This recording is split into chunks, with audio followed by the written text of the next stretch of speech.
Magandang gabi mga kahuwan. Narito na ang ating ulat panahon ngayon. Magandang hapon sa ating lahat. Narito update sa magiging lagay na ating panahon. Patuloy pa rin umiiral ang southwest monsoon o habagat dito sa may buong bahagi ng Luzon, pati na rin sa may kanlurang bahagi ng Kabisayaan. Ito pa rin yung magdudulot ngayong gabi ng mga kalat-kalat na mga pag-ulan, mga pagkidlat at pagkulog, lalo na po dito sa bahagi ng Ilocos Region, Zambales at Bataan. Pero dito sa Metro Manila, pati na rin sa ibang bahagi pa ng ating kapuluan, ngayong gabi ay bahagyang maulap hanggang sa maulap na kalangitan yung ating naasahan na kung saan mataas pa rin po yung tsansa na mapulupulong panandali ang buhos ng pag-ulan, dala ng habagat at ng mga localized thunderstorm. Samantala, yung minomonitor po nating bagyo sa labas ng ating area of responsibility, isang ganap na tropical storm na may international name na Maria. At kung makikita natin dito, malayo po ito sa ating area of responsibility at wala itong direktang epekto sa anumang bahagi ng ating bansa. Bukod dito sa binabantay nating bagyong Maria ay wala naman po tayong namamataan ngayon na panibagong low pressure area o bagyo na posibleng makaapekto sa ating bansa. At para po sa magiging lagay na ating panahon bukas, dahil pa rin sa habagat ang bahagi ng Zambales at Bataan ay makakaranas pa rin ng makulimlim na panahon na may kalat-kalat na mga pag-ulan at yan nga po ay epekto ng southwest monsoon.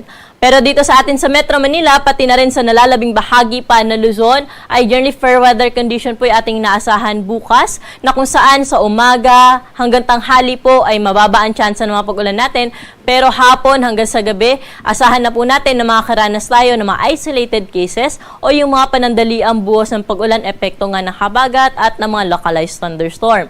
Temperatura po natin sa Metro Manila, 25 to 32 degrees Celsius. Baguio City, 17 to 24 degrees. Sa Lawag naman, pati na rin sa Legazpi City, aabot sa 32 degrees ang maximum temperature. At may kainitan naman sa bahagi ng Tuguegarao City, 34 degrees ang pinakamataas na temperatura. Sa mga pupunta naman po sa Tagaytay, 24 to 31 degrees ang agwat ng temperatura.